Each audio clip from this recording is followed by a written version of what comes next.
Saturday, the 28th of May, 2022, Scruffy Murphy's in Birmingham, 7 p.m. Be there. The Chronicles of Podcast. Live. Tickets on sale now. Go to www.ctickets.com. It's about getting into schools and talking to young people because, you know, I know that people can change. And it's about talking to people and getting them to understand and perhaps step back from violence and prejudice and whatever. And we just need to work together and keep on the good fight there. Absolutely. Hey there, guys. We are ecstatically happy to announce that we are associated with the Sophie Lancaster Foundation. The times are changing, and with the unfortunate death of Sophie, those changes have made a massive impact for the future. If Sophie was with us still today, I can guarantee what you are doing will still be reaching so many lives of young teenagers, young adults, and those who wish to be as different as possible. So thank you very much. To find out more about this incredible foundation and all the work they do, and more importantly, how you can help, head on over to www.sophielancasterfoundation.com.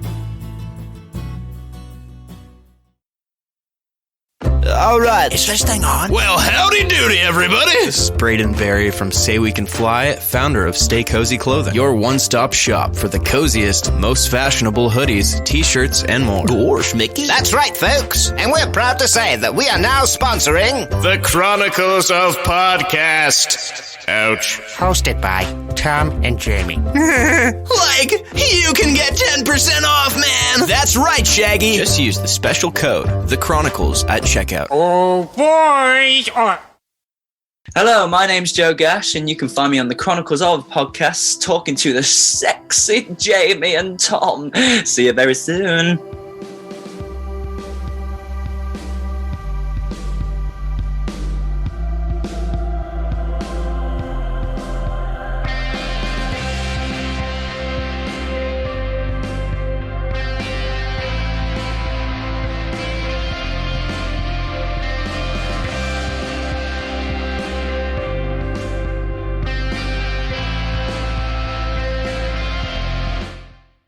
Well, wipe the kitchen sides down with my ass, boys. Welcome to hashtag WBW.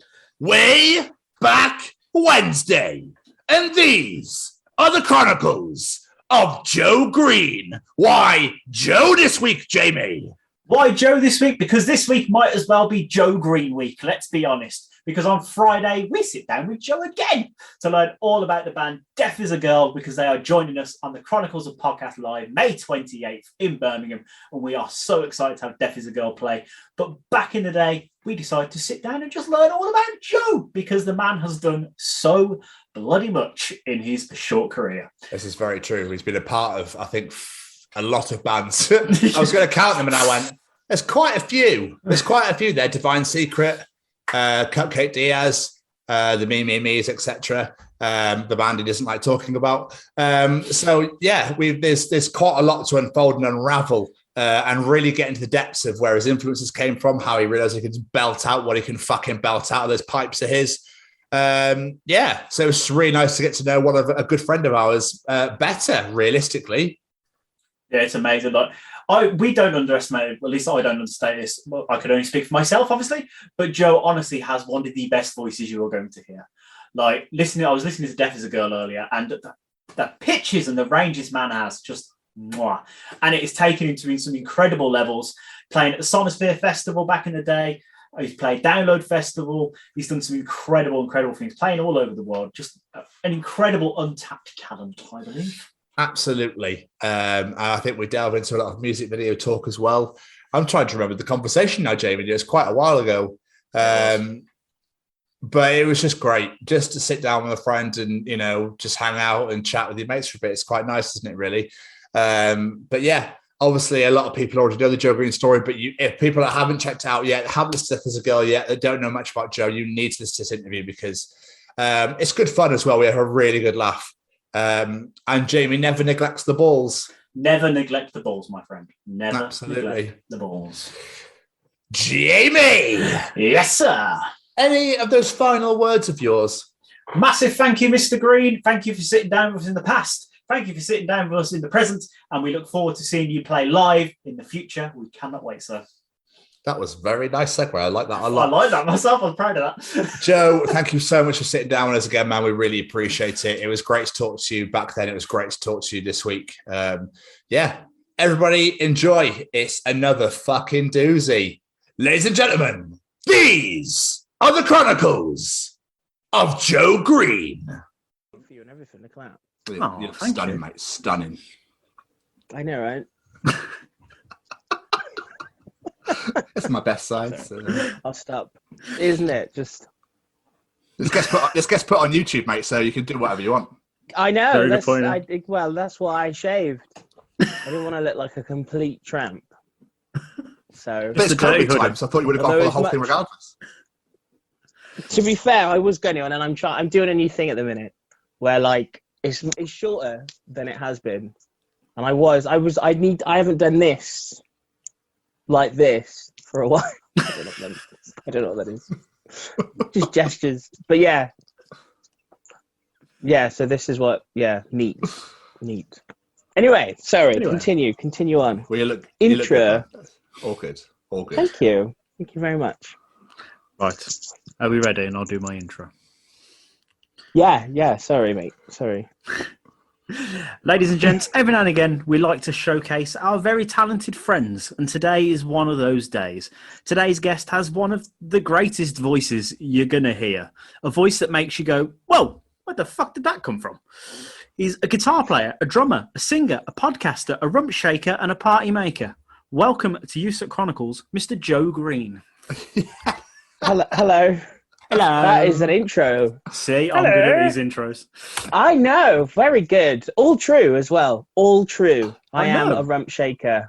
I was hoping that would come up at some point. We'll drill down on that later on, hopefully. But yeah, thank you very much for I find that having me. when Jamie writes his intros, he never neglects the balls. So Generous. Never. I've read that. Just all of it. It's all in it's all there. there. Doesn't neglect a thing. Exactly. Not a single inch. Not an inch untouched. Nope. Exactly. Thorough. All my Yelp reviews say it as well. That's where I read it. It was on There Yelp. you go. Yelp. Triple X. No, anyway, sorry. That's all right, man. It's all good. So, Joe, man, how was your 2020? Oh, mate. God. Well, it happened. It definitely was 2020. Yeah, I think like everyone, it was majority shit. Yeah. But there were some good bits. Managed to get a couple of more gigs out than I thought we were physically going to do as Death as a Girl. And I bought a lot of really cool fucking shirts. So Nice. peaks and troughs, you know? Peaks and troughs. But I mean, other than buying wonderful shirts and managing to play some gigs, did you teach yourself anything that you wouldn't have taught yourself? Like, did you learn Italian or? No, I was basically working the whole time. I had the first initial bit of furlough off because unfortunately I'm not a party maker by trade, or a musician by trade. I have to have a normal muggle job. But I like being a muggle. It's good. Keeps you grounded. You know, keeps you grounded.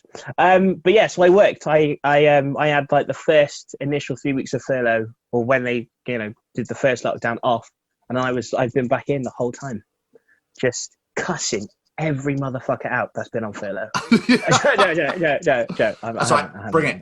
Come on. I know, yeah, because are you back yet, or are you still on furlough as well? 10 months straight now, dude. 10 months straight. Live the dream. I say cuss you. I've been cussing you out and quietly proud of everyone that's been managing to like not go back. Because didn't you go back for did you go back for the induction? I went back for a training day, and then they were like, "Nope," and I was like, "Cool, no worries." This is the job that you're going to do when we decide to bring you back. if we decide to bring you back at all. Like, they will because they have to. But yeah, when and if we decide, that's mate, fair play, do it, get it, girl, get it. Trust me. I can't. If I could have done it, I fucking would have done. But you know, what do you want to swap? You can have like a month. Yeah, if you just go and work, if you do be me for a month, at work, I could easily take. I only want 3 weeks. I don't even want 2 months. I just need 3 weeks, just a 3-week little break. You know, get a little bit bored of being off, and or just not have to get up at the crack of dawn for 3. Just I could just book some time off, really, couldn't I? I mean, yeah. But I mean, don't waste it. That's how. Well, exactly. Don't waste it. Rinsing holiday. Anyway, we digress instantly. That's just the whole point there. This is what I love about it. So it's all good. We could fucking start talking about Barbie if you really want. I don't have any Barbies anymore. I did own a Barbie once. Did you? When I was really young, like before I was 10. I think I was about like 7. Yeah. Maybe. I mean, I'm a massive toy collector anyway. I've still got all my toys from when I was like 7. Dude, that's amazing. So yeah, but yeah, I bought a Barbie because she had really long hair and the sluttiest skirt. Even at 7, he was on it. But yeah, I don't know. Yeah, my mum bought it for me I remember getting it as well from Argos. Yeah, that's nuts. Many moves. I haven't still got that. That got binned. Oh, yes, but yeah, I know. I did own a Barbie. That's why have I put that on there. Now, just the world knows. It's out there, dude. Yeah. You got a fucking Barbie, Annie. Ah! Can't live that down. Own it. Yeah, owned a Barbie. I'd get a Barbie. I'd own a Barbie now. Why not? Fuck it. Well, exactly. Well, yeah, exactly. It's just taking an old turn. I love it. Joe, this is beautiful. This is exactly why I wanted you on here, because I knew that this sort of shit would come out. Just horrible bits of the past. No, they're not horrible. Yeah. What's wrong with having a Barbie? I think you should encourage children to play with dolls and action figures at the same time. You know. I totally agree with you. I'm not knocking you at all. I was just not expecting that answer. I was only making a joke. Yeah. No. Yep. Had a Barbie. Would get one again. We'll get one again when the shop's open. I might. You know. Yeah. Do you know what? Actually, we don't have Barbies, but my girlfriend is obsessed with BTS, so we do have BTS dolls in the house. And I've bought most of them for her. So does that count? I don't know if that counts. I think in this instance, yes. Do they have the sluttiest of skirts? No, they've got the coolest of suits though. Okay. Like, you know, have you ever looked at a toy and been like, I'd wear that? It's exactly like that. That's exactly what it's like. Like, because there's 7 of them. Are you BTS fans, gents? There's 7. I thought it was 5 of them. No, there's 7 BTS weird androgynous doll men. I've heard of them. I don't know what they are. Well, I've got them living in my house. They look exactly the same. No, they don't. They're really they're massive. They're huge in Korea. They're like, well, they're just massive. They're just, yeah. They're like an actual. They like provide for the economy for Korea. That's how massive they are. Damn. Jesus. Yeah, it's insane. That is but amazing. Anyway, we should probably ask you some questions, shouldn't we? Yeah. So music, you say? Yes. So take us back, sir. It's clear you obviously have a major passion for music. Where did that come from? Is it from parents to someone, whatever? Well, my dad was a drummer, so he kind of got me on the kit real young. Like, it was what I would do to pass the time. Just gonna put that on silent. Excuse me. Did you hear that? Hear what? No, good. Okay, I got a message, didn't I? Popular. Oh, now I've disappeared. Popular, but not talented when it comes to the tech. Wagwan. Okay. Anyway, yeah. So, yes. So I started when I was on a kit when I was 5, but I didn't really get into music properly till I was like 11. Like secondary school was when it was like, oh, well, this is worth doing full time. Yeah. There was a kid called Craig Priest. He was like my best friend at school, and he started learning guitar, and he introduced me to just the world of guitars and rock music and bands and all that jazz. So it was all his fault. It's all Craig Priest's fault. basically. But Nice, yeah. man. So yes, we had a band in like year 12. No, not year 12. Sorry, at age 12, year 8. And then obviously I've just wanted to be, and I'm in bands ever since, really. So when you're a child and stuff, then what music did you listen to? What influenced you? Like really early on, I was just listening to what my parents listened to, which was like loads of reggae, which is fine, you know, if that's your bag. But and then, as I say, I got into secondary school, and it was just rock music. I think I've said it before, and I will say it again.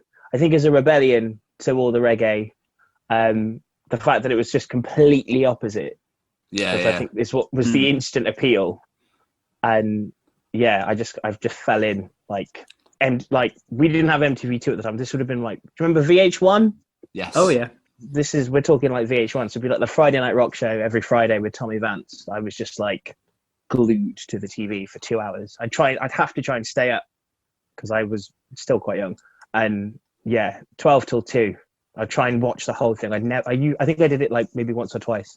Like actually got from 12 till 2. But that was the first time I saw Korn and like Living Colour and Slipknot, and yeah, it was just amazing. Like this whole world just opening up. I remember the first time I saw Korn and Slipknot, because like at the time our family were witnesses, so it was like, oh my god, it shouldn't really be. Oh, it's all occult and illegal. Oh. So there was that appeal as well. The fact that I shouldn't have been. It was completely taboo. But yeah, I fucking loved it. Nice, man. That's so awesome. can you not listen to reggae music anymore now? Does it make you No, go, do you know what? I had a massive, for ages, I denied it. I was like, reggae. And obviously, because of... Yeah. People just assume it's what I do. So when you're like, oh yeah, you play music, do you? Oh, reggae mong, is it? Reggae? On a reggae jams, is it? And I'm like, no, I play rock music, chap. Shut up. Usually the response. So for years, for ages... It was like, no, that isn't what I do. But the last 2 years or so, I've kind of reconnected with it. And I mean, I've always quietly loved Bob Marley, but just never told anyone until now. Yeah. Now, Exclusive. Yeah, I've always. He's amazing. Obviously, like all of the early stuff though. None of the like Exodus and Catch a Fire. Those 2 albums. The only 2 albums I actually give a shit about because they were political. None of the poppy stuff. None of the popular stuff. The mainstream stuff, yeah. Yeah, none of that. The political stuff. And I've also just rekindled a love for Burning Spear as well. He's just really cool. And again, like uses like flutes and stuff. And there's a jazz element to his sound that I'm loving at the moment. And also, he's really weird. Like he does these little dance moves when he's like when you see him live, and I'm all about the crazy dance moves. When you're amazing. Like, yeah, and he plays percussion as well. He's just an interesting guy as well. He's like, yeah, very interesting. I've never really given reggae like the time of day sort of thing. I should probably investigate this more because I know the Marley. You've got a. Sorry, go on. Haven't his sons now ventured into the mainstream sort of thing as well? Ziggy and Damien. All 57 of his sons. Yeah. There's only 9. There's only 9. 9 kids in total. Yeah, so like Stephen Marley and Damian Marley, but it's very different. Like the Damian Marley stuff is more like dub, which is a vibe. I mean, there's a minute. I've got time for dub as well sometimes. Like Yellow Man, that's a quiet passion of mine as well. Do you know who Yellow Man is? Nope. It's like a proper old school. They used to call it toasting. It's called dub now though. But it's just, yeah, it's awesome. You'd love it actually. Like, you know how we're keen body rollers. We are, yes. It's proper body rolling music, but like from the late 70s. Yeah, it's awesome. Yellow Man, you should check it out. Have you ever seen the episode? Are you New Girl fans? No, sorry, dude. No, well, there's an episode of New Girl where like Nick it's called Naked. He's ashamed of his body, and to like psych himself up, he puts Yellow Man on and starts dancing around his room. I literally watched it a couple of weeks ago, and I was like, "What the fuck, Yellow Man on New Girl? Fuck off!" But yeah, It was a thing. So yeah, they're on. They know what they're doing. So yeah, check out Yellow Man. Okay. So it's good. Go on, Jamie. I was going to say, what came first to you then, playing, like, I said, professionally wise? Was it drums, guitar, singing? What was your first, like, passion for playing music? I suppose it was guitar professionally. I was in, like, my first real band I was on guitar, which was a band called Checkpoint Charlie.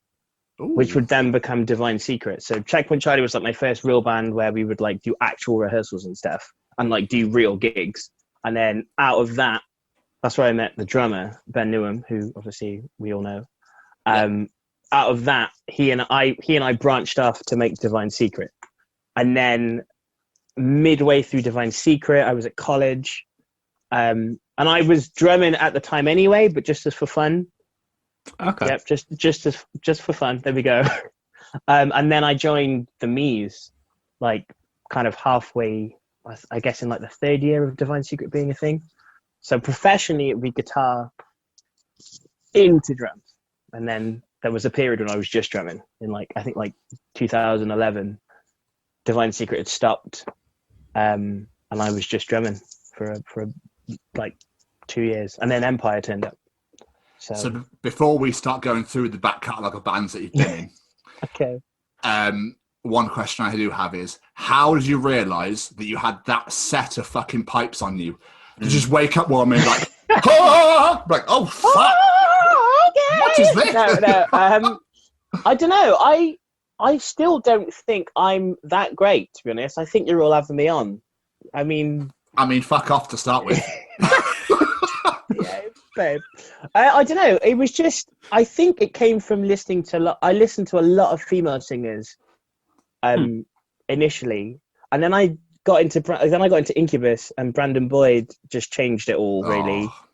I mean, like, I was obsessed with like the Morning View sessions. Have you ever seen that? It was like a live DVD they did for Morning View.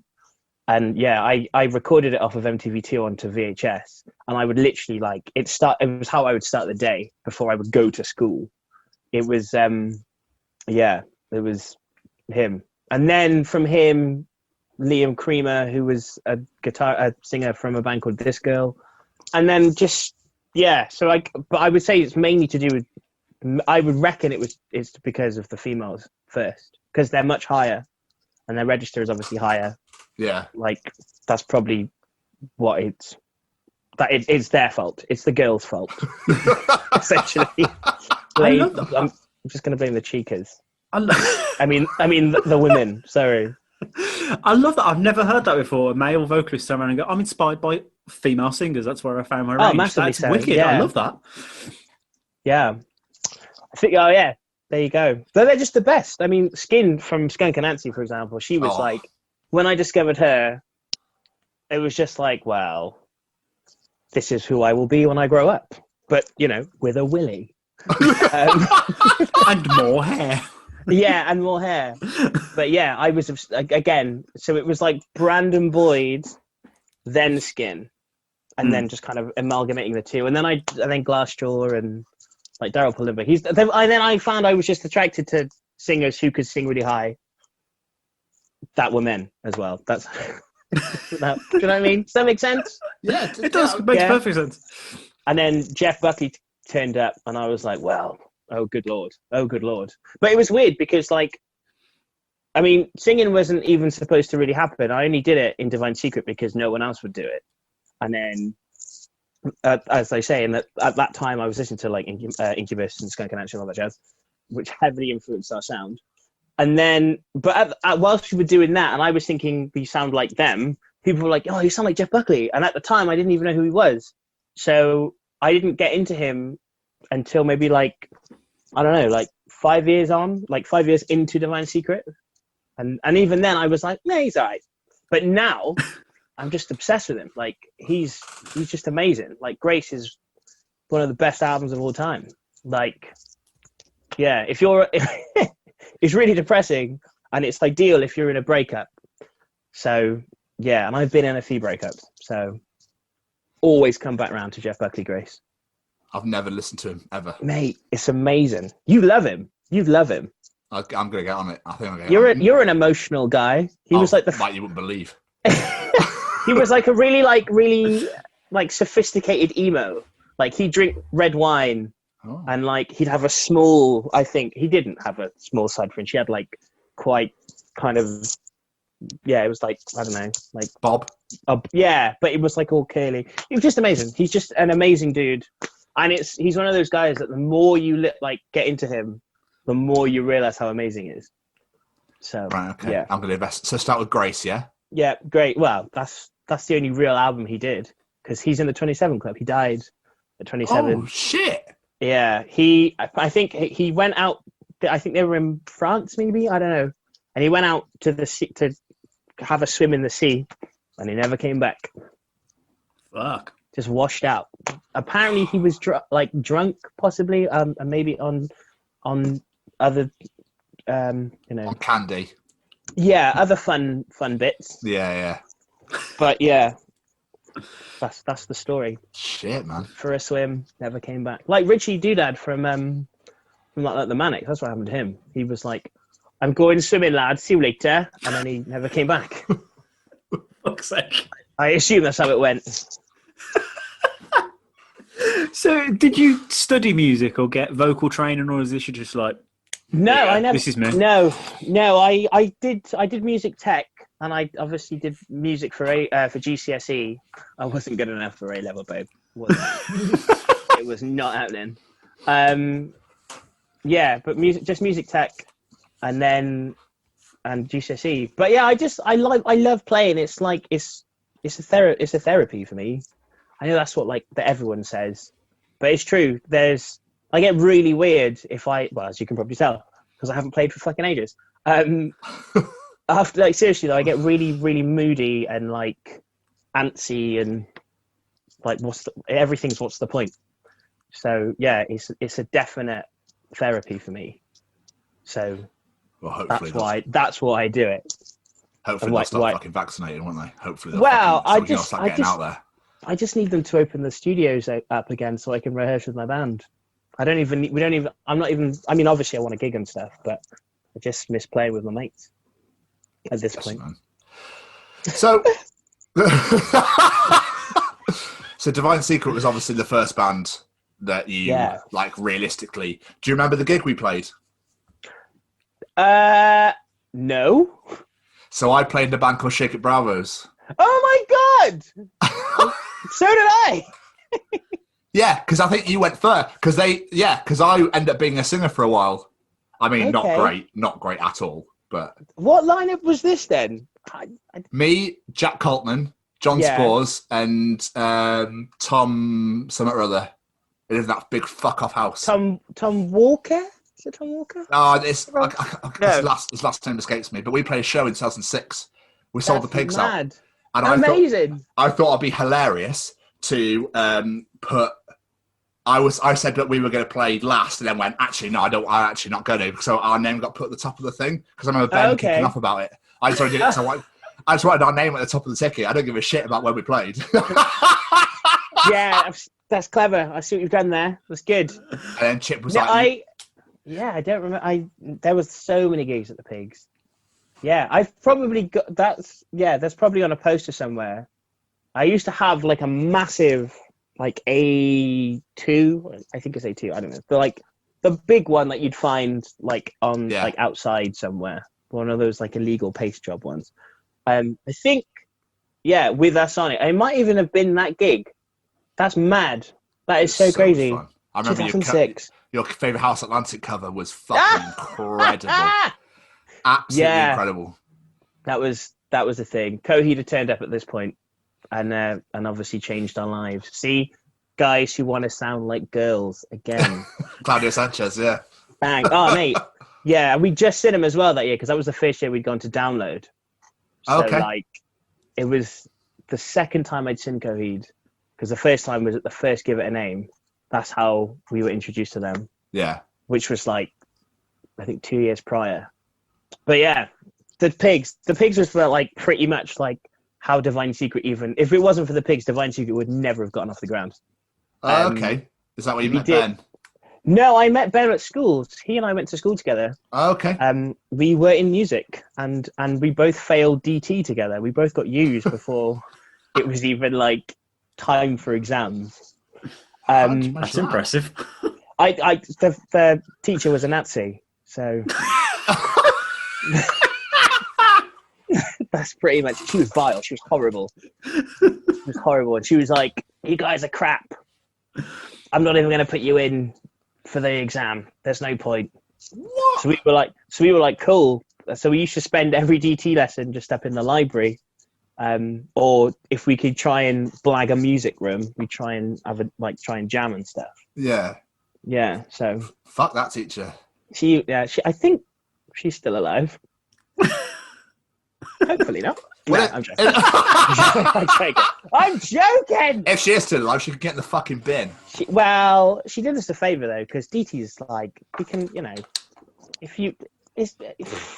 exactly. I can't even. Don't even that's how unimportant it is.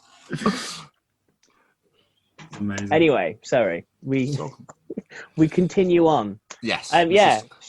So the pigs. The pigs was like, did our first gig there. And then, I was working with a promotions company called The Faction. He used to put gigs on there every week. Yeah. And, any band that couldn't turn up, I'd be like, oh, we can do it. So that's how we ended up gigging so much at the Pigs. And that's how we basically cut our teeth. So if it wasn't for the Pigs, Secret would probably have never really done anything. And that's why, obviously, you got off the ground, because then, obviously, you said you met the guys in Me's. Whilst at college? Yeah, well, I met them at college, yeah. So finished school, went to Glosscat, or Glosscol, I think if it's even still open is known now, and did music media first because my grades weren't high enough to do music tech. And then that's where I met Vic in music media. He tells the story way better than I do, but apparently the first thing I said to him was, we all had to, you have to take photo IDs, so yes. College IDs. Apparently he reckons the first thing I said to him was like, "This is me," exactly like that. That's what he reckons. I don't remember doing it, but But let's be honest, that is something you would probably do. It sounds like me. It's definitely in my register, especially at the time as well. But play my band, mate. Just from that. Well, yeah, he was like, "Our drummer's disappeared. Do you want to come and do it?" And that's when, at the time, so I'd been a massive devout new metal and metal and nothing indie. I wasn't interested in shoegaze or bands of that ilk. And then I got into Foals, and just as I was getting into Foals is how he is when he asked me to come and play with him. So the timing was perfect because he was into all that kind of stuff. And that's how the Mies came to be a thing. Before it was called the Mies, it was called Makembe though. And we did one gig, and then the bassist left. And so I'd also, whilst at college, met a kid called Joe Dark, or Soul Method as he's known now, who's an amazing, he used to MC, and now he's a real good D&B producer. And he wanted to start a fusion band. So amidst all the rock and stuff, I just started getting into Jill Scott and New Soul and all that kind of stuff. More so for drumming. And yeah, so he was like, "Oh, I want to start this fusion band." And I was like, "Yeah, cool, sweet, okay, I'll drum for that." And that's how I met Voss, as Alex Voss, who would then go on to play bass for the Mies and plays bass for me in Death as a Girl. He knew him from school, and me and Voss's first meet was awesome. It was we were in one of the music rooms for college, and Joe was like, "Oh, this is Voss," and we basically had to make a Cubase track for the lesson, and I played bass on it, and I was like, "Can you play this bass line?" And he didn't I think he hit it for about 5 seconds, and he was like, and he just literally bummed it straight in, no fast. The cut, I was like, "This kid's a fucking genius. Oh my god." So I was hooked. I was a Voss fan from then. And yeah, So that's how Voss. So when our bassist for Makembe left, he was the first. I was like, we need to get Voss. Let's get Voss in. And Voss did like, we had a gig. Our first gig with Voss was in Mole's Club in Bath, which was, and I think he had like a week to learn like 8 songs, and he did it. He came like one rehearsal and then straight to the gig, and he smashed it. It was amazing. Amazing. He's an absolute boss, man. Alex Voss is like one of the best musicians this town has got to offer. Seriously, that's why when I was putting Death together, he was like before I'd even like finished the EP, I was like, if I can get this live off the ground, Voss is going to be on bass or on guitar. So yeah, he's one of my like absolute straight go-to musicians because he's just incredible. Like hands down, he's just a genius. So is Vic though. Vic's a fucking genius as well. Like as a poet and as a lyricist and stuff. So yeah, that's absolutely amazing, man. So the Me's are based off like indie tunes, like indie like influences. Yeah, Vic used to be real. Was a very angry, or is. Well, no, he was. He's not that angry these days. But like, massively influenced by Nirvana and like the whole alt scene, and yeah, was very angry, and like, I don't know. He would just write these amazing poems and stuff, and then bring them to rehearsals. Like even now, like with Cupcake Diaz and stuff, which is kind of his brainchild, really. There's just a chemistry between the three of us. Like he would bring the chords, or he brings the chords and the lyrics, and then especially for the Me's, we would just literally just make it up. So like, I listened back to the KISSING EP and just think like, because that was like the real release we did like back in 2010. And just to think how those songs came together, like they've managed to stand the test of time massively. So Damo dropped one last Saturday on his Twitch. He dropped a song called That Girl. Yeah. And like, it's nuts to think that I'm a part of it, but it's just like, that's such a banger. Like, oh my God, that kid, Vic Pountney, what a G. And I was fortunate enough to be in a room with him and be able to share that like creative process with him. But as I say, it's always been such an organic thing. Like he'll bring his bit and then we just all somehow instantly just manage to like connect the puzzle like straight away. Yeah, it's magic. It's beautiful. So I love playing with them. Yeah, it is. It's incredible. I love it. I love it greatly. So yeah, where were we?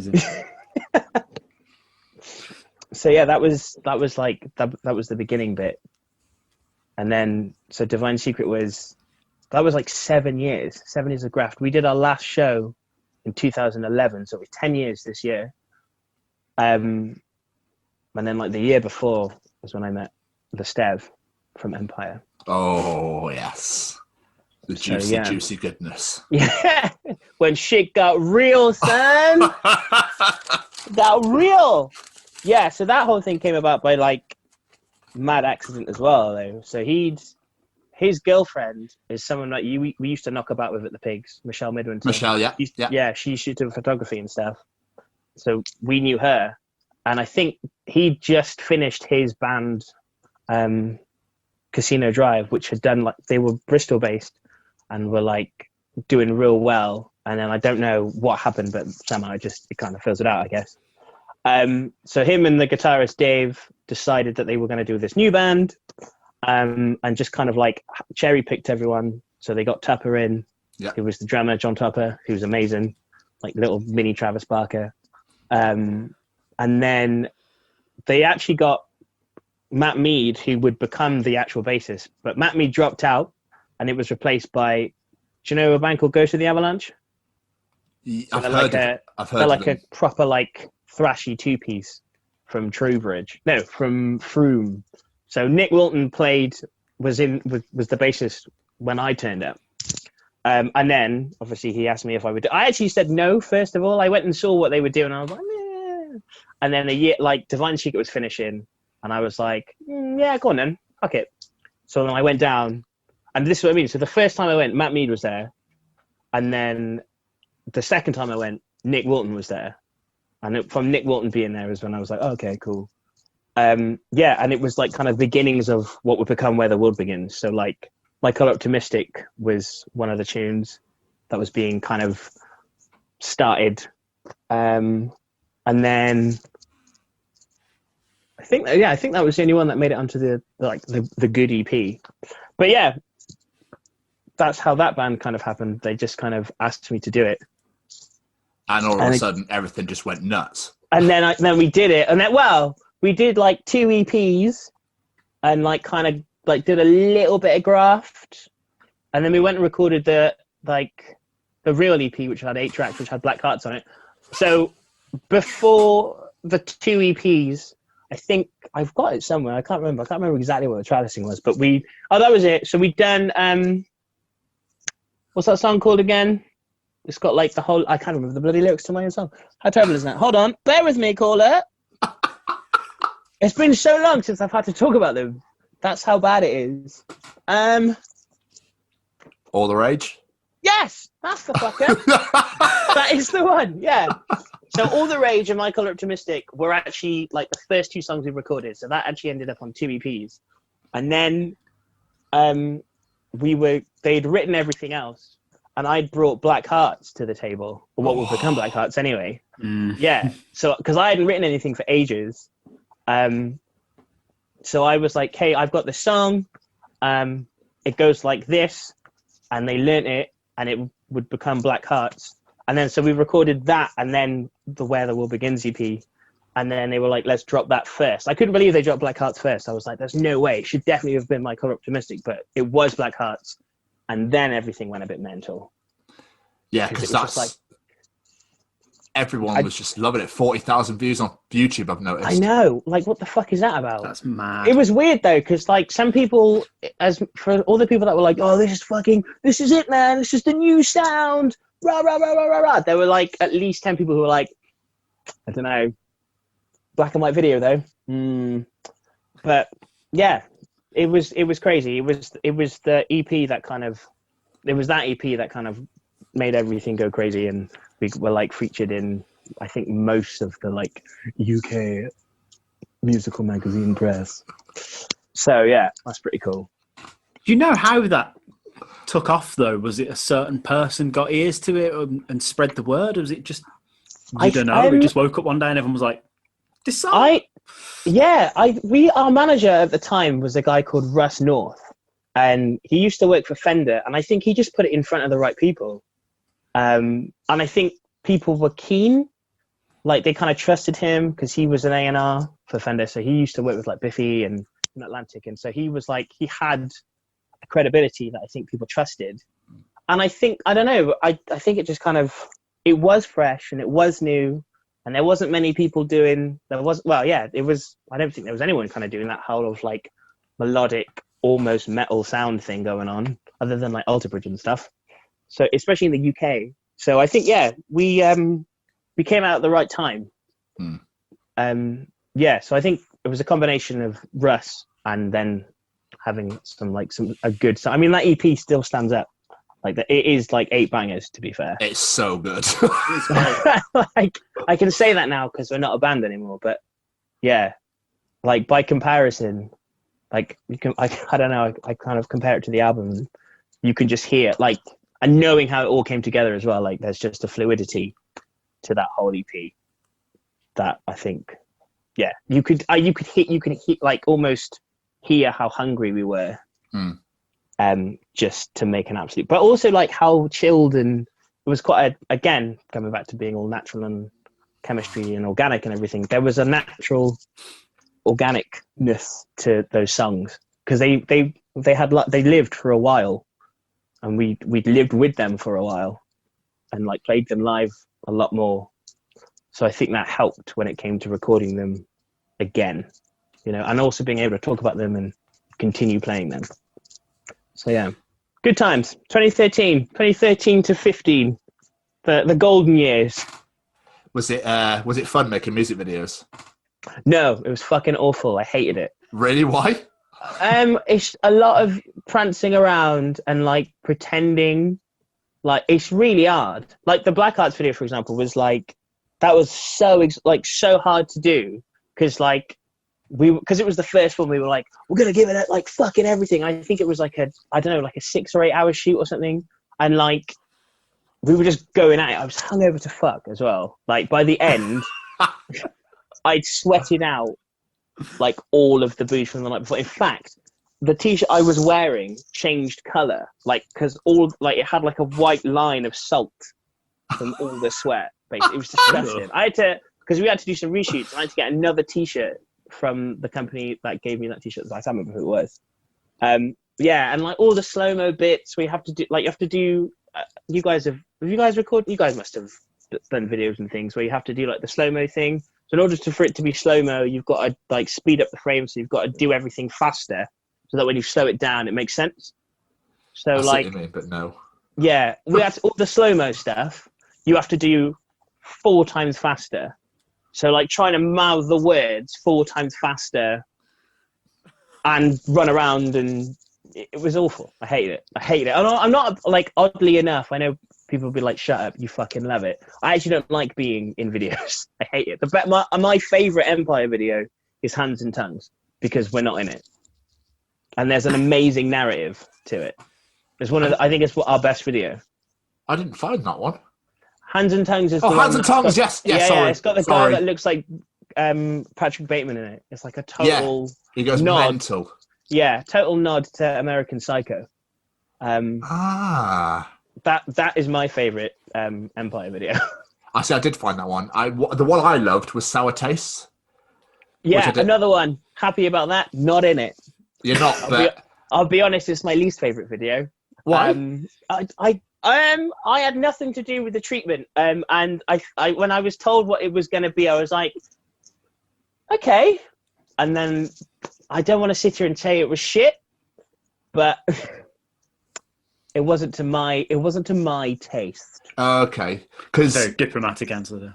Yeah, that's good. Personally, Dave and Esteve are in it, aren't they? Dave and Esteve are in it. It was their baby, really. They were like, we should do this, and like, because it was supposed. Are any of you a Space fan? Or Space fans? You know the scene, or you know the episode where they go out and they're doing all the air gunning when they meet that gang. That's what that video is based on. Okay, and I was like, amazing. It's an amazing concept, but the reason why it doesn't work for me is because unless you know that, it's just them running around in a field like pretending to have a weird childlike war, but which is quite cute in a way. But it needed that kind of, it needed the sound effects, so that we then would, I reckon if they'd have put the sound effects in as well, it would have just been even better. However, it is a wicked video, and it had to get turned around in like a really short amount of time. So they did amazingly, considering they had to literally knock it up, I think, in like 3 days. So fair play to them. But I stand by, it's not my favorite video. Sorry. I mean, don't apologise. We had nothing to do with it. So, well, I mean, I'm apologising to those that did. I think I don't want to offend anyone. Dude, you're here. This is a free. You're free to whatever you like. This is the whole say point. that, but I'm still good friends with Steve, and I'm sure he'd be fine. He'll be fine. It's fine. Yeah, let's have to be fine. Yeah, don't worry about it. I haven't seen the rest for ages, though. I haven't seen Dave for a time, and I haven't seen Freddie for ages as well, unfortunately. But just because we all live so far away, so yeah. And obviously, it's illegal to, be friends with people anymore. So, so yeah. But I bet playing festivals was fun though, mate. Downloads. Yeah, that was, oh man, Download was unreal. Sonosphere was like, what the fuck? Yeah, they were all the festivals were unreal. Like, and it was I think back at that time as to how many like underground festivals there were, like Takedown and like Fat Lip and all of those, like like the summer was awesome because most weekends you'd be in a different part of the country playing a show and then seeing a load of bands that you really like with a beer maybe. Yeah, it's fucking cool, man. Yeah, it was awesome. Yeah, but Download was obviously like, because that was really the last, 2015 that was.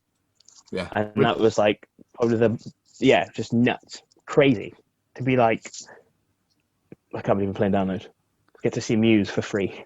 How good is that? I was there that day, and the tent was packed. It was. Yeah, I know. Even that, because I was like, we didn't really do a great deal in 2015, as I say. So that was like the biggest thing we'd done that year. And so to get the response and to get people still kind of coming in and checking it out was like, what? Especially because Mallory Knox was on like at the same time. And this was like, they were like the biggest band, or they were one of the hypest bands that year. And then obviously became massive the following year. So yeah, we were real fortunate and very grateful that everyone came in. So thank you for coming and watching. It was amazing. Like, and I remember because I watched the first two songs from Mallory Knox, and I was like, "Shit, what's Tom? Run straight to the fucking tent to catch you guys." Well, thank you, genuinely, man. Like, because I'd have gone and watched Mallory Knox myself, but just because they were well good. But yeah, it was just nuts. It's really weird. Like when you're there, you're kind of, I don't know. I don't think anyone thought it was like real. Do you know what I mean? Like it's really difficult. Like you want to try and grab all the moments and like breathe it in as much as you can as a memory, but at the same time you're also shitting yourself about like the set you got to play and whether like, you know, your skinny jeans are going to rip. First world problems. Oh, absolutely. But yeah, it was awesome. It was fucking awesome. So good. But yeah. So when you're at the like festivals and stuff like that, obviously you're backstage. I imagine being performing. Do you get to meet many other musicians you can talk to? Ask for advice and stuff like that. Yeah, you can do. Like the only like Sonosphere, we did that more so. Like we bumped into quite a few people at Sonosphere, like of the time more so. Like people got the heck and. I think the craziest one was like I was doing shots with the dudes from Carnival, which was like, what the fuck? Well, actually, the craziest one was I met Chino Marino from Deftones. That was like, what the fuck? But like it seemed like there was a bit of a tier system. So like you had all of like the proper bigwigs because Metallica and Iron Maiden headlined the year we played. It was 14. It was, and like they were nowhere to be seen because they had their own like there was VIP. And then there was like the headliner VIP, and you had to have a special wristband in order to go and hang out with them. Yeah. So we didn't get to hang out with them, and even going and like I had to basically sneak. Did I sneak in? I think my wristband did allow me to go into where Deftones were because I got in there. But their bit was separate as well. But that was nuts. I had 2 missions that weekend because Limp Bizkit played as well. I was like, I wanted to meet Wes Borland and I had to meet Chino. Those are the 2. And I managed to do Chino. And I got to meet Abe Cunningham as well, which was fucking nuts because he's like a massive influence as a drummer. He gave me a punk IPA. I was like, oh my God. I took a photo with Chino and it's the most cringeworthy photo of all time. I'm like, because obviously our friend Damo is a massive fan. We all know Damo Batchelor. Yeah. And obviously, like, I sent it to him straight away just to put salt in the wound. And he was like, why the fuck did you make that face? I was like, in hindsight, yes, why did I make that face? I could have gone for a much cooler vibe. But I was excited. It was exciting. I get it. I've got the same issue. I met one of my favourite musicians and I fucking hate the photo because I look like a goddamn idiot because I'm literally like that. I'm the same like... Why? Exactly. They need to know and you need to be reminded of how excited you were on the day. And this face is the excitement on the day and forever. Right? That's how I justify it. If it's not the case, we're going to justify it with that. Exactly. Own it. We've got to own it, Jamie. We've got to own it. It's amazing. So obviously, on the thing I was talking about asking people for advice at festivals, obviously you did a few like support tours. Like I saw you supported Dave McPherson of In Me fame. Yes. Do you ever get to like speak to these guys about how they got where they got and again, just advice and stuff like that? Do you know, I don't know. No, we didn't really. Like, we should have done. Because oddly enough, actually, we supported Dave McPherson and we actually did an In Me tour as well. And we became good friends with him. And like, I don't know, but you kind of want to ask him and ask people of that ilk, like, so what's next? Like, what do you recommend? But then at the same time, like, you kind of just don't want to seem too fanboyish, and like you want to try and seem like, you know, you think they're just normal, regular people, even though inside you're like, oh my God, I used to watch you on MTV2 all the fucking time, and I saw you on Gonzo, and now here you are smoking a spliff with me. Fucking hell. This is nuts. How did you do it? What was it like? So you want to, but I think you kind of remind yourself that you shouldn't, maybe, until you get a bit drunk. And then you'll look for all the stories. That was such a good night, that was. In Bristol, that was so good. Just so like many good times. Super tanked. Yeah, well, he's a good egg. Oh, big DM. Hopefully, he's supposed to be doing some acoustic stuff again, isn't he? Like this year. So meant to be, but we were well, yeah, we were supposed to support him like this month, but obviously with everything being the way it is, like no gigs. Thanks, COVID, mate. Cheers, son. Yeah, just fucking it for everyone. But yeah, good times. Crazy good times. Do you have any particular favourite memories that you can share from like touring and stuff like that around that? Like quite a few. Yeah, they all involve booze though, and I don't. It doesn't surprise me. I know exactly. See, I'm not actually a pisshead. I only drink on the weekend. I actually do. It's like a Saturday thing. But yeah, like I mean, obviously, downloading Sonosphere was amazing. Heavy was all good. Watching Finch side of stage was sick. Yeah, just I don't know. There's quite a few. It's mainly just, you know, it's more like traveling. One of the like my favorite memories is when we played in I think it was it Belgium, and like it was like 48 hours. So but the night before we left to go to Belgium, we played in Camden at the Barfly.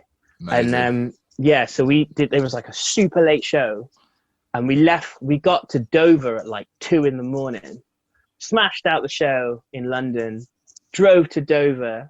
I don't drive, so like Lestev and Dave and Tupper had to split the drive-in from like driving to London to do the show, then driving to Dover, then us getting to Calais, isn't it, that you drop into? I was asleep the whole time. So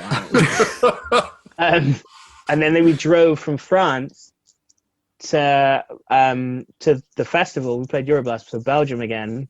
Did the festival, smashed it. Was like, oh my God, we're in Europe. And then we drove from there, because the gig was on a Thursday. Then we drove from Belgium to Amsterdam. So that was pretty nuts. That was pretty crazy. Like, we stayed up for essentially like 3 days. Fucking they did. Gigging and driving. And then, you know, we all drank a lot of coffee for the 2 nights we were in Amsterdam. Was that just to get away for a bit? Yeah, the guys wanted to go. I'd never been. I think David never been. And Tupper had, and Lestev had, and obviously, like, you know, they're big fans of the jazz cigarette. So yeah, a bit of 420. Yeah. Yeah. So Challenge 420, boys. it was a necessary, but it was a wicked weekend though. That was a great weekend. That's fucking cool, man. That's one of the fondest memories, I think. So before we move on from Empire, I just want to know about Glue, the album Glue.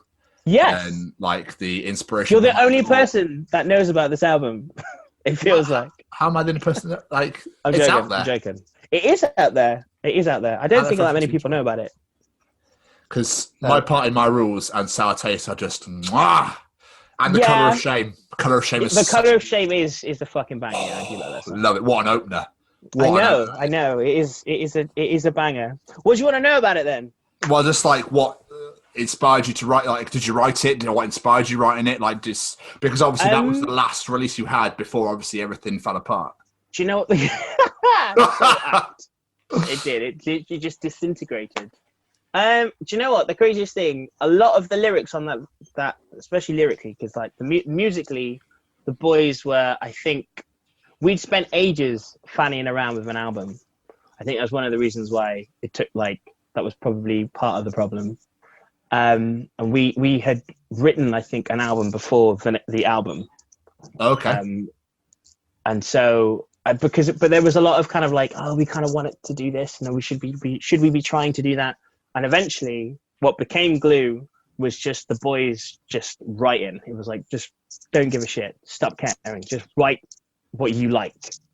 And that's how we ended up with the 10. But lyrically, most of that album is about me wanting to leave, to be honest. Really? Yeah. Oh, wow. Apart from Color of the Shame. Color of the Shame is about... I didn't even intend for it to be this way. I'd had an incident happen like the week before where the police were involved. And like, basically, the only reason that the police were involved is because, like, you know... Yeah, that did. Oh, that was my go-to, but you feel me? Yeah. So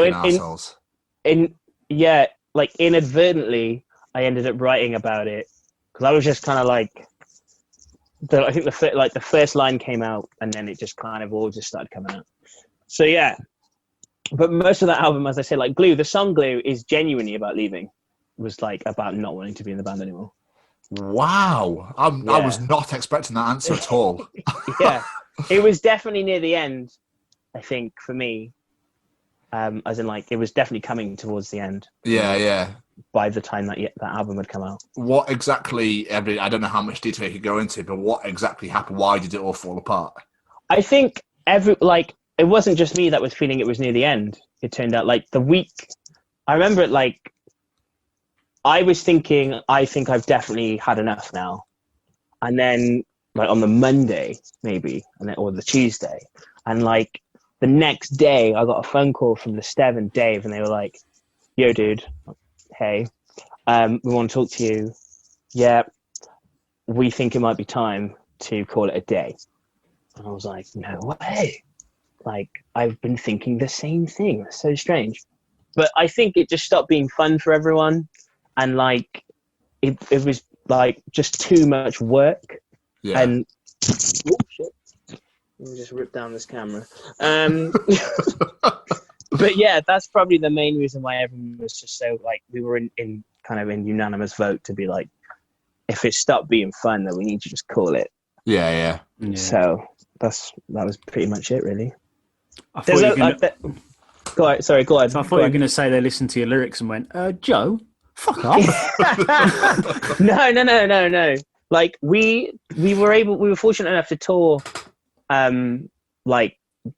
bit of Glue, and every time that was one of the songs that we would play live, and every night they knew I was like, this song is about not wanting to be in this band anymore, so they knew about it. I wasn't hiding anything, and again, we're all mates and stuff. Like you know, it gets hard sometimes trying to, and it wasn't the people that I didn't like. I think it was just being in a band. For a minute, or being in this band, that I was like, I'm kind of over this now. And there was a load of other stuff going on as well. Like, yeah, I'm not going to go into it because it's not my place. It's not just my place. But yeah, the synopsis of the whole thing is basically it stopped being fun. I'm so sorry, man. That's so shit, especially with. Oh no, it's cool. We had some real good times, and I didn't even realize like we started in like 13 and we ended in 18, so like that's 6 years. That's a long ass time. Yeah. And there were some amazing times. Exactly. Like it's the closest I might ever get to making it, even though it's not about that. But you know, I've seen what the next rung of the ladder looks like, and I've also seen what you have to do in order to stay at the next rung of the ladder, and if you want to keep progressing and stuff. And it's just like yeah, you've basically got to have the shortest skirt, have massive tits, and that will help you. That will help you. Although I think now it's probably that's probably not the way to go. You need to have like with how inclusive it all is. And how many followers have you got? How many people follow you? Like, oh, fuck off. Yeah. Why is that a thing? Why is that a thing now? How influencer are you? I couldn't give a shit. Exactly. That's not why I play music. I play music to play fucking music. Yeah. Like if we're not playing, then what's the point in doing it? Like, yeah, exactly, dude. So yeah. But we know. But I mean, we were playing. But anyway, it was a good time, and we're all still pals and friends. That's good. So yeah. And the tunes you brought out are still fucking bangers. Exactly. You can still get it on Spotify and all them things. Oh, it's all in there. Don't you worry. So yeah. Go nostalgia. I love it. Obviously, now your current band is Deaf as a Girl, which you mentioned, and you released your EP Tales last year. Something good that happened in 2020. Shock. I know. Yeah, exactly. That should have said that. I listened to it earlier, and 27. Released the fucking EP. Oh, thank you, man. Thank you very much. Really enjoyed that one. What is it that makes Deaf as a Girl different to your previous projects? Well, this one is like I did a Dave Grohl on this one, and I played everything for the EP anyway. And like as a project, initially anyway, it was like I just want to make an EP, just because I want to see if I could make an EP, but also I want to kind of do it 100% on my own terms. I'm not interested in like how it gets put out. And then DistroKid turned up, and it was like, oh, you can do it yourself, cool. But yeah, I just wanted to kind of create something really and make something. And initially it was all me, with the sole purpose of then forming a band, which is what's happened. So yeah, that I guess it's different in that respect. In that, like, I drove us here. it's my car. I'm driving. That's awesome. I really like that though. Because if you said Empire wasn't fun for you anymore, you're in the driving seat. This is the Joe Green project as such. Like, I'm going to make this fun because then it doesn't go away. Exactly. I love that. Yeah, it is predominantly. It's just for fun, and like I realized that in order to be able to gig it, I'm going to have to record it. So there was a period when I was like, oh, maybe I tried to work with people to get it, like, to make it what it became, what Tales is now. But it was just like, no, like, challenge yourself, like, try and record it yourself. Like, why not play drums on it and bass and synth and keys and stuff? Why not? You know what you want to put on it, and you know what it sounds like in your head. So why don't you challenge yourself to see if you can get it from out of here onto here? So yeah, that's what I did. And again, I worked with Voss. I recorded it with Voss at his little studio, and it came out amazing. Like it cost fuck all as well, so which is always a huge win. Exactly. But yeah, I'm very proud of it. Very, very proud of it, to be honest. That's nice, awesome. man. We'll just breach on the quickly on the other band as well. Cupcake Diaz, the Felt Tip Pens. CCDF2P. Right name as well. It is. Well, again, that's Vic. That was kind of because the Me's pretty much just like also just kind of stopped in 2012-ish. Oddly, around the time that Empire started. I don't know if there's a correlation there. Yeah. It's purely accidental. But yeah, oddly enough, he had come up with the name Cupcake Diaz and the Felt Tip Pens whilst we were doing the Me's, and then him and his partner started writing, and Cupcake Diaz was formed. And again, in that same way that we had a chemistry, like him and Voss had a chemistry, the first Cupcake rehearsal was just me, him, and her being Laura Mitchell. Sorry, and yeah, it was just this natural, I was going to say orgasmic then. That's not the word I want. Natural, organic. Is that good? It is, I guess. I mean, I was tingly, sure.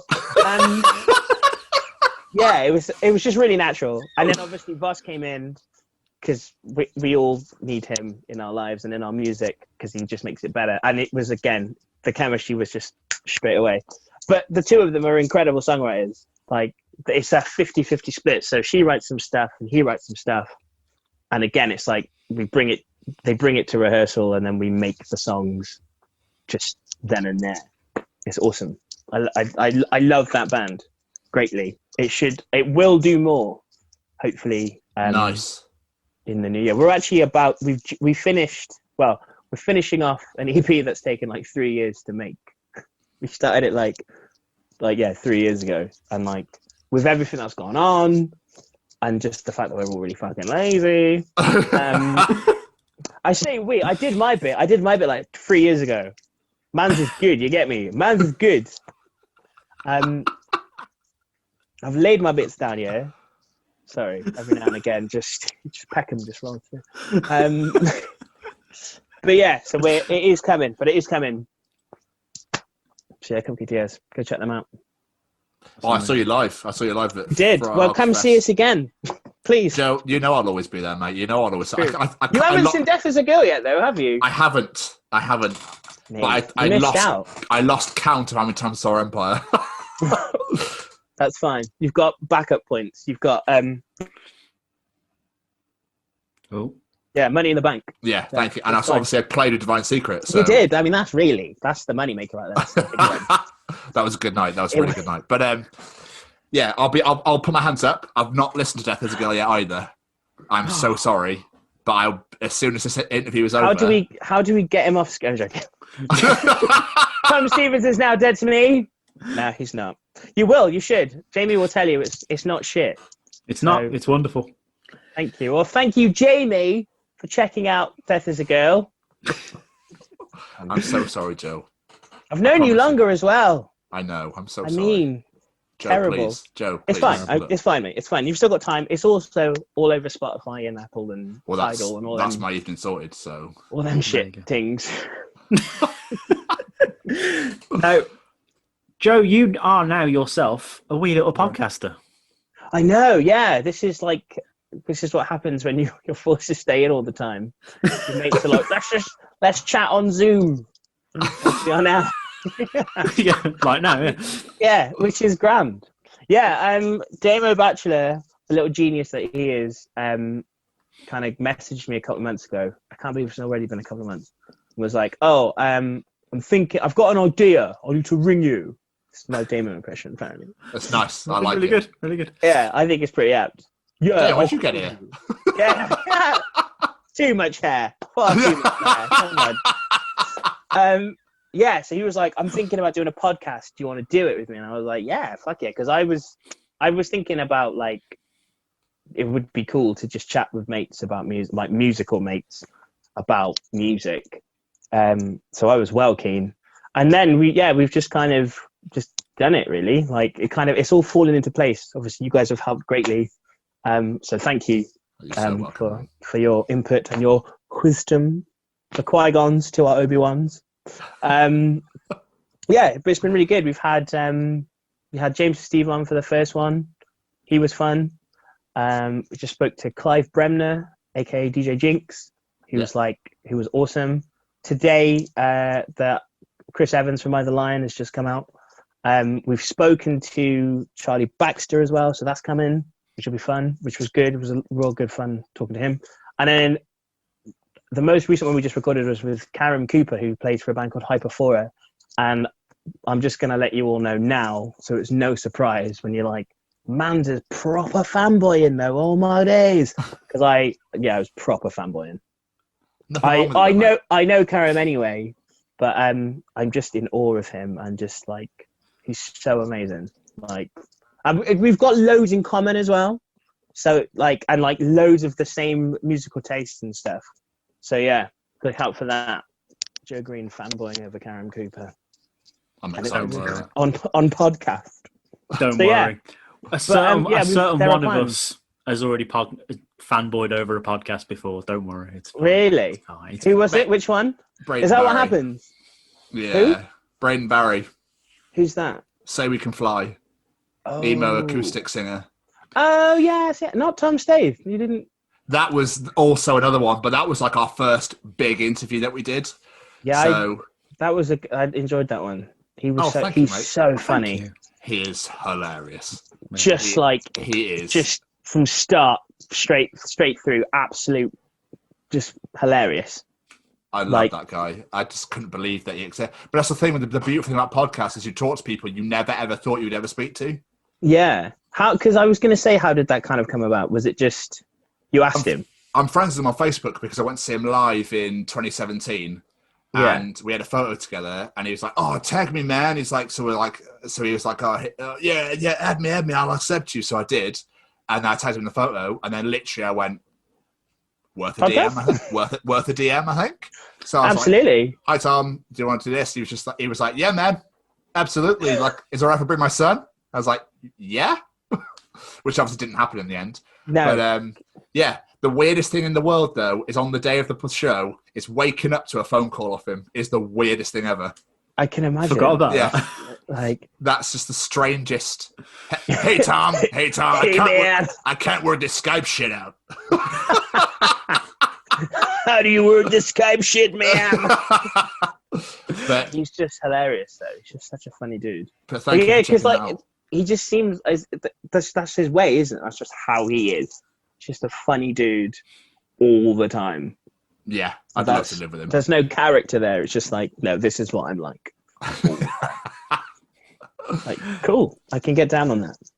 So yeah, but we've got plans as well. You guys are coming on. I don't know if it's an exclusive, but yeah, there's a plan for. There's a plan. Yeah, so we'll be doing this again. I'm looking forward to it, mate. It's going to be sick. I cannot wait. I think there's talk about having a few bevs in it as well. So. Is there? So, yeah, I think we're going to try and do it on a night that we would be outside socializing. I think. I'm not sure. It's still like minority reporting it. So yeah, I suppose we've mentioned this podcast, but because we know what it is because anything, but we've not actually told people what it is. The people who are listening to this. Yeah, sorry, I'm really good at this promo thing. It's called the Gatefold Gateway. Or is it Gateways? I think it's Gateway. Gatefold Gateway. Yeah, I ain't come up with the name. Yeah, but it's called Gatefold Gateway, and it is available, I think, on all of the podcasting things that you can podcast on. It is. It's a wonderful concept, though. Just sit down musicians and talk about their favourite music. What? Exactly. Yeah, it's a tried and tested method, but it's awesome. Like, it's never ever the same. And like as you say, we just talk about albums, and yeah, some of the albums that have come up, it's just been like, oh my god, and yeah, you end up kind of like throwing back and reminiscing about the time, and I love it when that happens. It's awesome. You forget about a band or an album, you're like, oh my fuck, I forgot about that. Yeah, literally, straight on. Literally, but also like learning as well. Like I've kind of discovered some, like you end up discovering, because obviously people have got their recommendations as well. Yeah. Which is one of the questions that we ask. So like, yeah, I've been like kind of tuning into like Daughters and like Destat as well, like all these bands and artists, whatever, that people have been like, oh, well, I'm kind of checking out. So we end up checking them out as well. So it's wicked. Like my the library's growing. Nice. It's good. So yeah, check out Gatefold Gateways. Definitely do. But I don't know about anyone else, but whenever I listen to it, as I'm walking, listen to it, I'm thinking what my answers would be to that question. Yeah, well, exactly. It's cerebral, man. It's like Radiohead. So what's next for you then? What is planned? I don't know. I have no idea. Is the honest answer. In terms of like band stuff, obviously I want to gig the shit out of Death as a Girl. I want to take that out on tours at some point. I'm trying to write an album at the moment for that, which will be fun. Yeah. I'm supposed to be doing a few collabs, some like with Karen Cooper, aka Webman. I'm supposed to be jumping on a track with him. I've agreed to go and do some stuff with Joe Dark as well from Soul Method, so we should be hopefully making some music together soon, which would be cool. Basically everyone I've mentioned this evening, I think I'm supposed to be doing something musical with. So Alec Voss has got some tracks coming out hopefully soon that we're going to be recording. As I said, there's a Cupcake Diaz and the Felt Tip Pens EP that needs to be finished off. Just music, man. Pure music all the time. And obviously some more podcasts as well. I think we're I don't know, we're up to episode 7, I think, now that we've recorded. That's amazing. And then there's going to be a few more of them. I want to get to 20, basically, and then let people have them, and then maybe go and do it. Then do season 2, perhaps, of that. But change it up. So instead of it being like with music people, or just music people, open it up to like photographers and tattoo artists and, you know. That sounds like a genius idea. Different folk, yeah. So there's stuff going on. What are you guys up to? Wagwan. We've, I mean, this interview is not going to be out for like a month yet, but so we've got interviews coming up. We're on other shows this week. We're on 2 other shows this week. Who are you on? We're on the Brew Gooders podcast on Thursday evening, 8 p.m. And no one's going to have seen it by then this time this goes out because it would have been a month ago. Well, okay. This is very true. Yeah. It's a comics and beer podcast. We're talking about comics and beer. So the comics side, no fucking clue, but beer side, I'm in.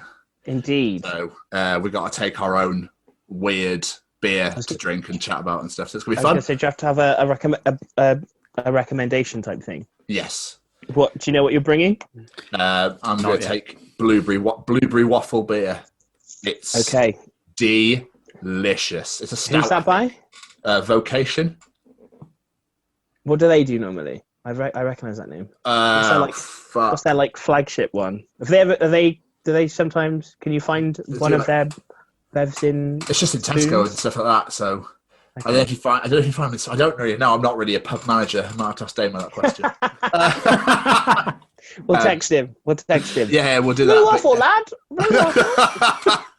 But yeah, we've got podcasts coming up. We've got loads of interviews coming up.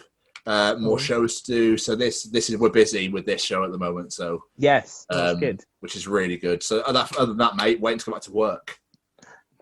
Jamie, are you working at the moment? Or are you... I am. I work in a hospital, so I'm there already. You're on the front line. I am, Mr. Front Have you had your man. vaccination then? I have.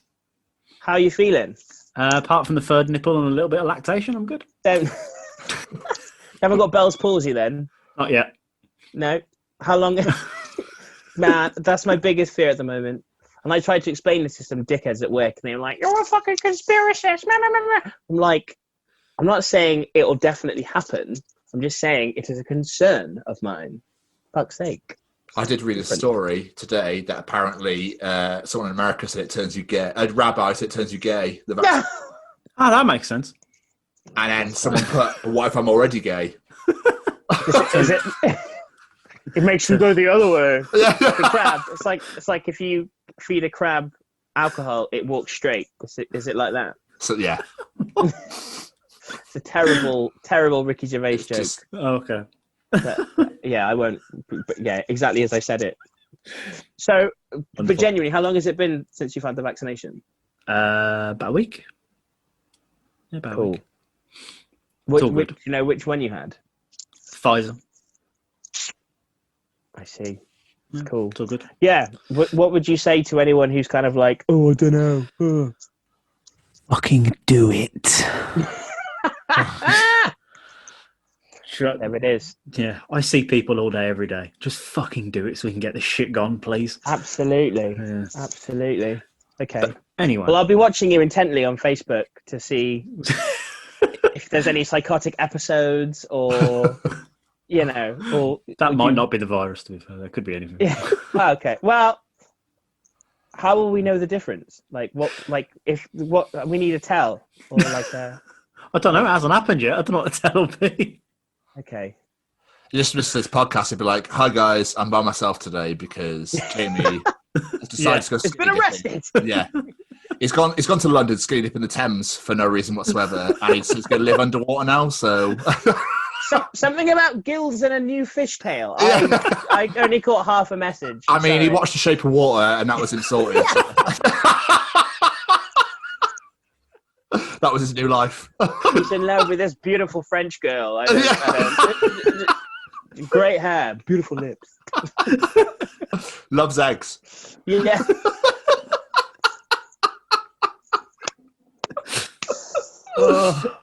if that's all it is, if that's all the side effects are, that's fine. I can take that. Absolutely fine by me. Wonderful. That's good stuff. Right. Tom, before we get into our little game, have you got any more questions? No, I just want to say, Joe, thank you, man. Thank you so much. No for worries, part man. of this. Thank you. No, thank you. Genuinely, thank you so much for asking me. Yeah, I hope it's been great. Absolutely loved it. So much broadcastable. Yeah, no, it has. It's been a good laugh. Right. Before we get out of it, with all of our guests, we play a little game It's called the quick fire round. 6 questions. You answer them as quick as possible. Nice and simple. Okay. Are you ready? Yes. Number 1. Question 1. Oh. Favorite pizza topping? Pepperoni. First ever concert? 4 Foot Fingers. Oh, No nice. joke. Yeah. Favorite Power Ranger? Green Ranger. Yes. Who would play you in the movie of your life? Denzel Washington, obviously. Can I just point out- black. Yeah, I was going to say, we've had 2 black people on this show. Both of them said Denzel. Of course, because then everyone will go and see it. He crosses over. He's our safe bet. I don't even. I'd have his son. I'd have John Washington. Is it John Washington? I have no idea. The young Denzel. No, I'd have Denzel. Although I don't understand this. The Denzel face. I can't have any of that. I've got quite full lips, so I need him to just have a strong jaw. So maybe not Denzel, but initially, yeah. No, I'm going to stick with it. Denzel, go, carry on. Sorry. What would be your death row final meal? Ooh, probably lasagna. Big lasagna fan. How unsure of yourself you are with that. Not steak, not fucking lobster. Lasagna, mate. Lasagna. No chips or salad, just straight lasagna. Maybe some garlic bread, actually. Lasagna and garlic bread. To be fair, I said spag bowl, so... Yeah. Strong. Yeah, anything Italian. Strong Italian meal. And finally, if you were to give a piece of advice to young Joe Green, what would you tell them? Just delete a number. No. I don't know. I would. Well, just keep smiling. I like that. No, it's nice. I like that. Stick with it. Stick with it is what I would say. Stick with it. That would be what I'd say. Stick with it. Yeah. Just life in general. Stick with it. Nothing specific in your life at that point. Just stick with all of it. Just stick with it. Hang in there, kid. Joe, Yeah, this has been absolutely awesome. Thank you so much for doing this. Guys, thank you so much. Thank you for wanting to chat to me and making me feel somewhat important. That's very kind. Thank you. And yeah, Tom, go check out Death as a Girl, you fucker. Yeah, I will. Don't worry, man. Don't worry. No, seriously, we knew this would be a lot of fun. We knew we'd have a right laugh, and we have. Well, good. I'm glad. I hope it makes sense. I haven't waffled too much. No, that's the point, though. That's the whole point of why we do this. It's because we want the guests to waffle on. That's the point. Okay. Well, good. I'm glad. Well, then I've been bob on then. You have. But before you get out of here, yes, plug any social media that you'd like to and your podcast. Obviously, I have to plug. I think it's at Gatefold Gateways. Or Gatefold. I can't even fucking say it. Gatefold Gateway. Yeah, that. Also, you need to come follow Death as a Girl at Death as a Girl 87. Death as a Girl 187 for a Twitter or a twat. Just so I did. Yeah, and obviously, if you really want to hear like all of the crazy tunes we've done made, then go and check it out on all of the social, like Spotify and Ting. Yeah, that. But for both podcast and Death as a Girl, and also check out Cupcake Diaz as well, but more so Death as a Girl.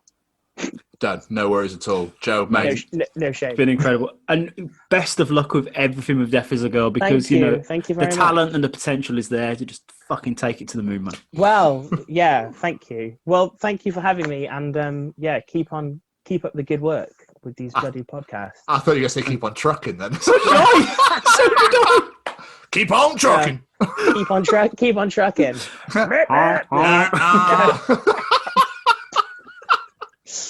No, keep up the good work. Keep up quality A-grade material. Appreciate it. Thank you so much Thank for you coming very on. much, my No friend. worries. Thank you. It's been awesome. Thank you. Take care, my friend. Bye. Take care. Bye. Bye. Bye-bye, everybody. Bye-bye. Bye-bye now. Bye-bye now. Bye-bye now. Hey there. I'm Frank Guglielmelli, and I'm the narrator for the audio drama Feed, featuring such audio dramas as Bounty Hunters, Marty and Mars, Val Toby, and so much more. You can find all of these wonderful programs on Spotify or wherever you listen to podcasts. Or you can go to our website at www.audiodramafeed.com. We are thrilled to be affiliated with the Chronicles of Podcast with Tom and Jamie.